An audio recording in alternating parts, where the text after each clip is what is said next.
และตอนนี้เราอยู่กันที่แคนกราส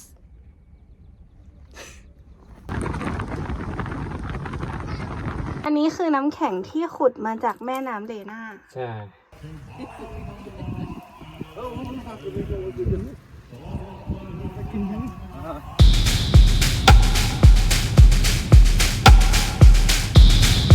ก่อนออกจากบ้านท้องฟ้ายังอึมครึมอยู่เลยนะคะแต่ว่าตอนนี้ท้องฟ้าสดใสมากดูสิก้อนเมฆสวยมากวันนี้เราจะไปบ้านญาติซาชากันนะคะแล้วก็แม่น้ำเลน่าที่เห็นอยู่ตรงนี้คือละลายไปหมดแล้วนะคะแล้วเดี๋ยวเราจะต้องนั่งเรือไปกันแต่ปกติเนี่ยถ้าแม่น้ำมันไม่ละลายเราก็ขับรถฝ่าแม่น้ำไปได้เลยทริปนี้หลุยจะพาทุกคนไปยังอีกฝั่งของแม่น้ำเลน่าที่หมู่บ้านอุสอาดันกันนะคะและที่นี่ก็เป็นบ้านเกิดของคุณแม่แล้วก็ซาชาด้วยตอนนี้เราก็ถ่ายรูปเล่นรอคนขับเรืออยู่นะคะวันนี้อากาศร้อนมากๆอุณหภูมิพุ่งสูงสุดไปถึง30องศาเลยเมืองที่หนาวที่สุดในโลกก็ร้อนแต่30องศานะคะจังเลยน่ารักจังเลย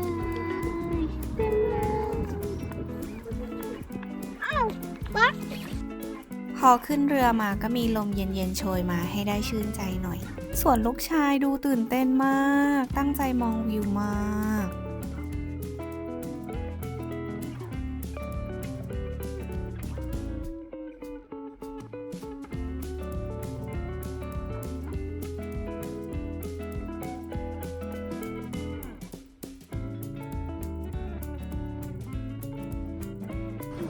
พอเรือเทียบฝั่งก็ต้องขับรถไปต่ออีก2 ชั่วโมงนะคะกว่าจะถึงจุดหมายหมู่บ้านอยู่ไกลมาก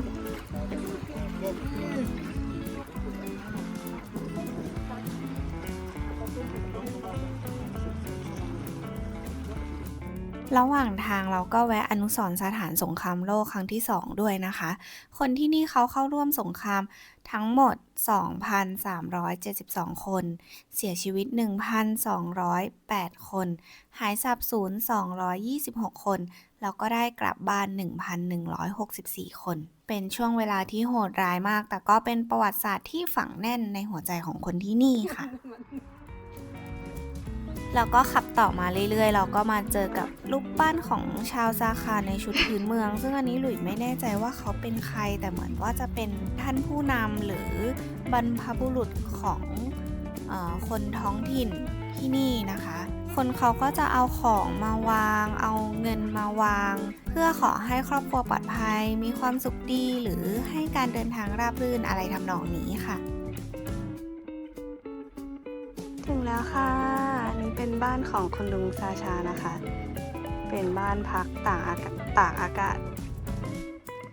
ช่วงซัมเมอร์ก็มาปลูกผักกันที่นี่ทำเลดีมากข้างหน้าบ้านก็คือเป็นทะเลสาบเลยก็คือออกไปเล่นน้ำได้ซาชาบอกธรรมชาติสุดๆนี่ก็จะเข้าบ้านเขาแล้วเขายังนั่งกันอยู่ข้างนอกอยู่เลยมามิชามานี่เราลงมาเร็วสังเกตที่หน้าผากมิชานะคะจะมีขี้เถ้าอยู่ตรงกลางหน้าผากก็คือคนที่เนี่ยเขามีความเชื่อว่าถ้าเด็กมาบ้านต้องเอาขี้เถ้าแปะตรงกลางหน้าผากเพื่อเป็นสัญลักษณ์ว่าเด็กคนนี้ได้รับการต้อนรับจากเจ้าบ้านแล้วฟีลเหมือนแบบไม่ให้พูดผีมากวนอะไรประมาณนี้เสาที่มีทุกบ้าน16岁的时候我是这么高16岁的时候16岁的时候我是这么高30岁的时候也是这么高这么高ดอกไม้บานแล้วน่ารักมากหลุยเพิ่งรู้ว่าสีเขียวเนี่ยมีผลต่อหัวใจหลุยมากเลยเห็นสีเขียวแล้วแบบหัวใจมันกระชุ่มกระชวยมากๆรู้สึกว่าต้นไม้ใบหญ้าและดอกไม้ทำให้เมืองนี้มีชีวิตขึ้นมาทันทีตอนนี้เราจะกำลังจะเข้าไปในบูลุสนะคะ บูลุสเป็นภาษารัสเซียเป็นภาษายาครุสซาชาบอกว่ามันเป็นห้องที่เอาไว้เก็บน้ำแข็งหูน่ากลัวนี่ให้ดูเข้าไปได้เลยเหรอเธอเข้าไปก่อนดิเข้าสูงอะอะไรนะ ลบสูง ลบศูนย์ลบศูนย์คืออะไร0 องศาเหรอ ใช่หนาวมาก เอาแล้วแต่งตัวซะร้อนเลยโอ้แค่อยู่ตรงนี้ก็รู้สึกถึงความเย็นแล้ว อันนี้คือเป็นมะโฟรซะเลย เฮ้ยหนาวหนาวเดี๋ยวก่อนมองไม่เห็นเฮ้ยนี่ทุกคนดูน้ำแข็งข้างนอก30 องศานะ แต่ว่าในนี้คื อัน อ นี้คือเป็นมะโฟรซะ เปิดไฟให้หน่อยโอ้ยเหมือนที่เปิดตู้เย็นอยู่ในตู้เย็นเลยอ่ะ สบายไหม จากกะแลที่เปียกก็คือแห้ง ตอนนี้ อันนี้คือน้ำแข็งที่ขุดมาจากแม่น้ำเลน่า ใช่ แล้วก็เราก็มาตุนไว้ที่นี่นะคะ แล้วก็อันนี้ต้องให้สะอาดนะลองดูใครมาอีมีด Нет, Миша. เราก็ต้องเอาไปใช้เหรอ เอาไปกินได้ไหม อันนี้ก็สกปรกอยู่อันนี้ต้องทำให้สะอาด ทำให้สะอาดอ๋อ ก็คือเอาคราบดินออก ใช่ ระวังนะ แล้วก็ที่เอาไปอะไร แล้วกินได้ไหมอันเนี้ย กินได้ กินได้เหรอ จะเรียกคือ บ้า จริงเหรอ จริง ไม่ต้องเอาไปต้มลงไปอะไรก่อนนะก็คือเอาไปทำอาหาร เอาไปกิน เอาไปใช้ได้หมดเลย ใช่ถูกต้อง โอ้ แล้วถ้ามีเนื้อเอามาแช่ในนี้ได้ปะ ใช่ได้ โอ้ตรงนี้โคตรหนาวอ่ะ ขนลุกเลย เห็นไหมอ่ะ ฉันใส่เสื้อแขนกุดด้วย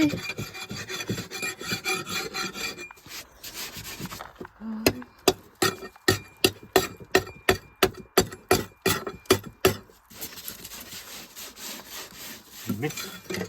ได้แล้วมั้ง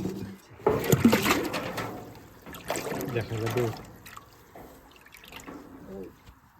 Вот его не бади. Ну, санья. ไหนระเบิด อ๋อ Это не кая. ใช่ตัวอย่าง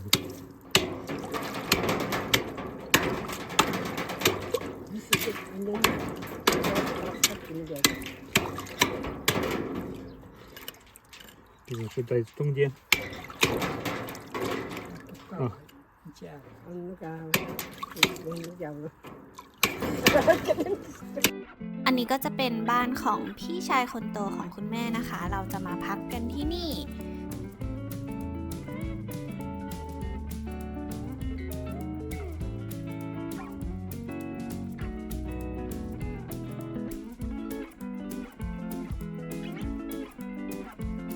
บ้านกว้างมาก ตรงนี้ก็จะเป็นตัวบ้านนะคะ แล้วอันนี้ก็จะเป็นพื้นที่ปลูกผักต่างๆ ตรงนี้เป็นห้องอาบน้ำ ตรงนี้เป็นการาจ แล้วก็ตรงนี้จะเป็นห้องส้วมนะคะ อันนี้มีผักอะไรบ้าง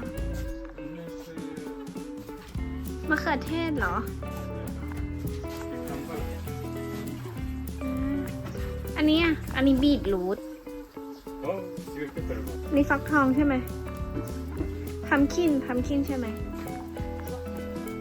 不是啊， ทอมเมโต้เหรอ 不是，这是看吧。 คือคัมเบอร์เหรอ วันนี้เราจะไปงานอื้อเคอกันนะคะ มันเปรียบเสมือนงานปีใหม่ตามปฏิทินของชาวยากุส แต่หลุยไม่รู้มาก่อนเลยว่าเราจะไปงานนี้ เพราะซาชาไม่ได้บอก ก็เลยไม่ได้เตรียมชุดพื้นเมืองหรือว่าเครื่องประดับมาเลย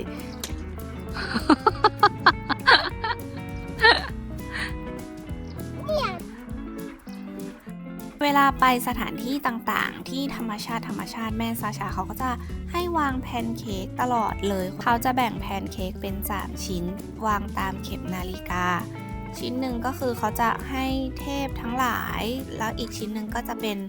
ให้พูดผี แล้วก็อีกชิ้นหนึ่งจะเป็นผู้ร่วมงาน เป็นการให้โชคตามความเชื่ออะไรทำนองนี้ค่ะ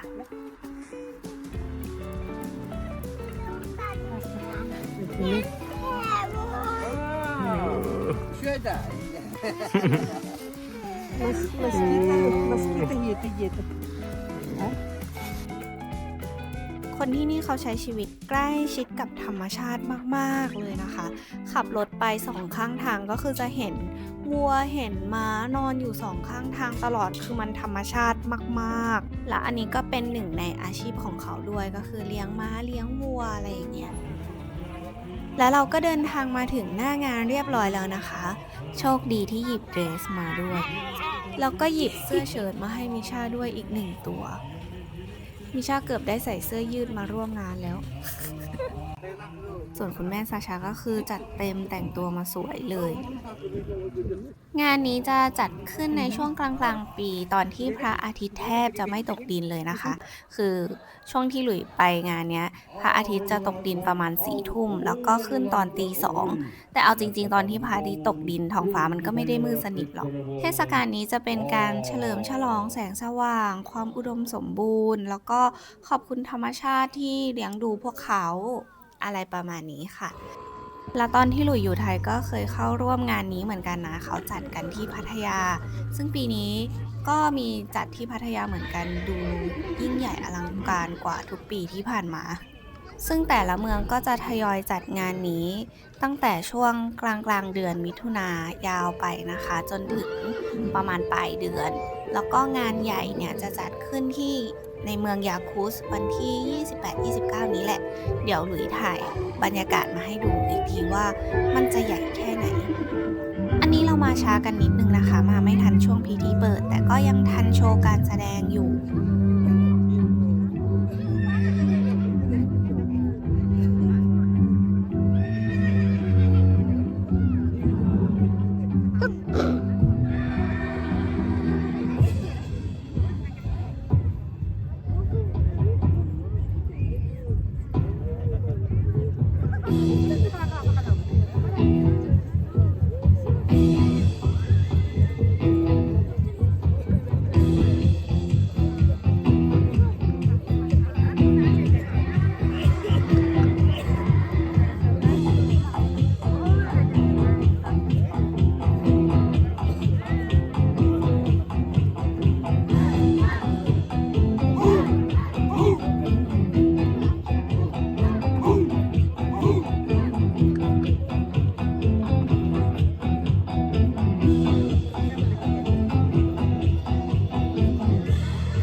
Solotulak gergelle, oğurmanlar oyulak, örgüyde kıyıpıt, ötük menemeliyete, duağa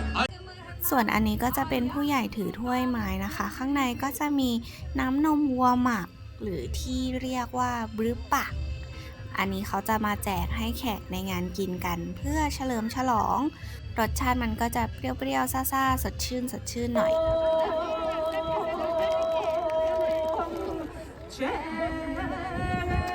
มิชาเดี๋ยวก่อน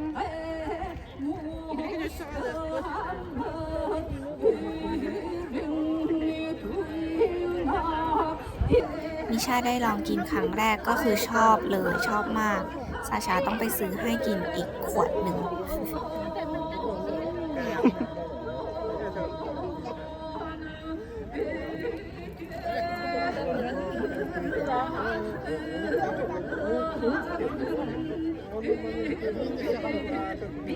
อร่อยไหม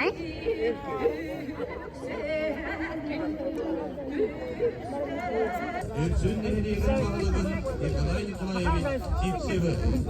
Bu sultanın ruhun Federal Sovyet'in председатель Олег Федорович. Грамотой главы муниципального района награждается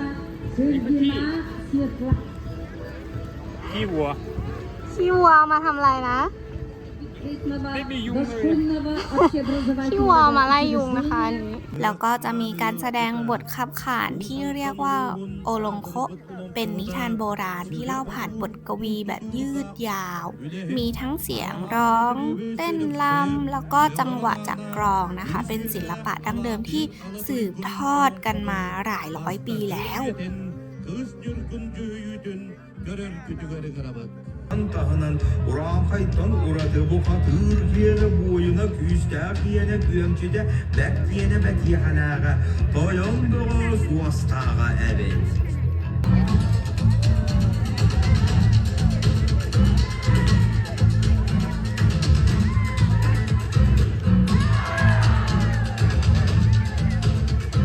Enya jirin kıtta doğun bualan bu katırdara tarakay taak bulgun yavur bilir uydu sudu udurdugar süyen durdular. Karı sota kapsıgar kapsıgay daridere katan kıvaş bualatta kapsıgan alsam baktılar. O kur แล้วสุดท้ายก็จะเป็นการเต้นวงกลมโอโซไคนะคะ สื่อถึงโลกหมุนรอบดวงอาทิตย์ค่ะ หลังจากนั้นเขาก็จะพักกัน 2-3 ชั่วโมงไปกินข้าว แล้วก็จะเริ่มการแข่งกีฬาต่างๆ ดูแล้วรู้สึกฟีลคล้ายๆ แบบงานกีฬาสีเลย แต่ว่ามันจะเป็นกีฬาแปลกๆที่เราไม่เคยเห็น มีแข่งม้าด้วยนะ แล้วก็ตอนเริ่มแข่งเนี่ยหลุยไม่ได้อยู่ดู เพราะว่าเราไปกินข้าวที่บ้านแม่ซาชากัน เป็นบ้านแม่ซาชาที่อยู่กันมาตั้งแต่เด็กๆนะคะตรงนี้ก็คือเขาเลี้ยงวัวให้ดูวัวนี่มอมูก็อันนี้คือตัวบ้านที่เขาอยู่กันตอนเด็กๆป่านี่สิ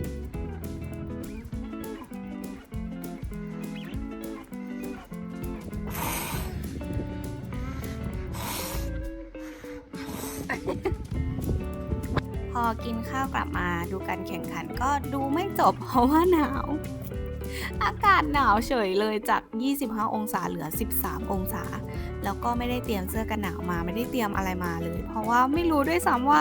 มาทริปนี้ต้องเจอกับอะไรบ้างก็เลยเตรียมไม่ถูก และหลุยประเมินฤดูร้อนที่นี่ต่ำไปก็คือคิดว่ามันจะร้อนไม่คิดว่ามันจะหนาวไงปรากฏว่ามันร้อนแค่วันแรกวันเดียวแล้วหลังจากนั้นอุณหภูมิก็ลดลงรัวๆ งงมากเป็นฤดูร้อนที่ร้อนวันเดียว วันนี้ท้องฟ้าอึมครึมนิดนึงนะคะ อากาศประมาณ 20 องศาตอนนี้นะ ตอนนี้เวลา 11 โมงครึ่ง 20 องศา แล้วก็เดี๋ยววันนี้เราจะไปสวนสาธารณะกันนะคะซาชาบอกว่ามันเป็นปาร์ค ซึ่งแม่บอกว่ายุงเยอะมาก ตอนแรกหลุยใส่กระโปรงโดนไล่ไปเปลี่ยนให้ใส่กางเกงด้วย เพราะว่ายุงเยอะ เดี๋ยวไปดูว่ายุงที่นี่มันจะร้ายขนาดไหน สนุกมากเลยเหรอวิชาสนุก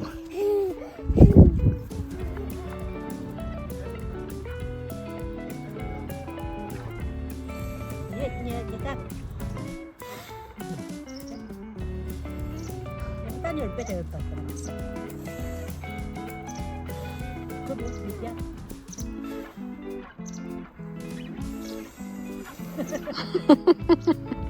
โอเคมาถึงแล้วค่ะ ตรงนี้ก็คือปาร์คนะคะ นี่ให้ทุกคนดูก็คือปาร์คจริงๆ ก็คือทุ่งหญ้าแล้วก็เดี๋ยวเขาจะมีงานวันที่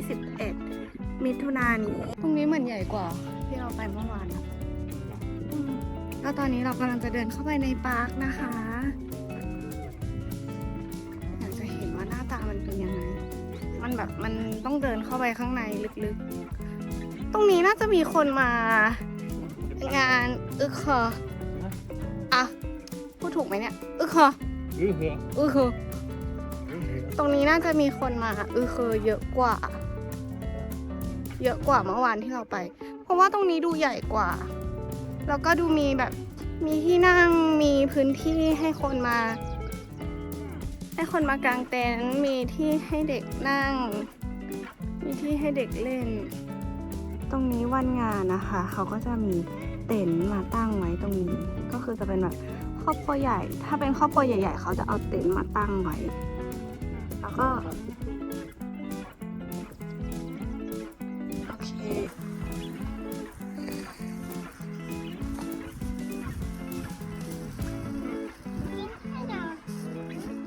อันนี้กินไม่ได้ลูก ตรงนี้เป็นไม้แกะสลักสวยมากแกะเก่งมากซาชาบอกเขาแกะคนเดียวเลย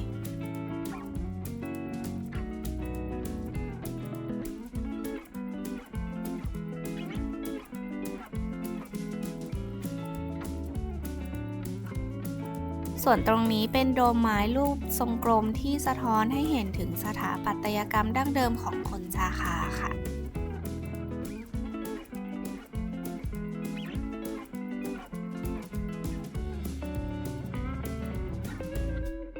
หลังจากเดินชมสวนสาธารณะเสร็จเราก็มาโผล่ที่นี่ค่ะสเตเดียมอากาศดีมาก อันนี้ชื่ออะไรนะ ลม ซาชา พัดเย็นดีมาก มายาสัตตะเอ็ดคาราเป็นคนที่แข็งแรงสุดๆในยาคุสแล้วก็สเตเดียมนี้ก็ใช้ชื่อของเขานะคะเป็นชื่อสเตเดียมวิชาวิ่งเกือบครบ1 รอบสนามแล้ว เก่งมาก ไม่หยุดเลย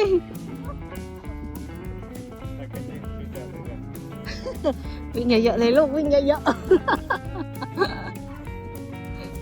อันนี้น่าจะเรียกว่าอารักมัสมันเป็นเสาแบบเดียวกันกับในงานซึ่งเปรียบเสมือนหัวใจของความเชื่อของคนที่นี่ว่าเสานี้คือจุดศูนย์กลางของพลังแห่งชีวิตโอ้โหยิ่งใหญ่ปะยิ่งใหญ่มาก หลังจากกินข้าวเสร็จเรียบร้อยเราก็มาเดินเล่นกันนะคะตอนนี้ฝนกำลังไล่มาแล้วมันจะมีหน้าร้อนที่ไหนที่ร้อนแค่วันเดียว ที่หลุยรู้สึกร้อนเลยก็คือวันแรกที่เรามา30 องศาแล้วก็วันที่2ร้อนสุดอยู่ที่25 องศาแล้วก็วันนี้น่าจะประมาณ21-22 องศาแถมฝนตกด้วยแล้วก็ลมเย็นมากก็คือมันร้อนแค่วันเดียวนี่เรามาดูตรงทะเลสาบหน้าบ้านคุณลุงนะคะตอนแรกว่าจะมาพายเรือเล่นกันแต่ว่าลมมันแรงมากก็เลยอาจจะพายไม่ได้แล้วอันตราย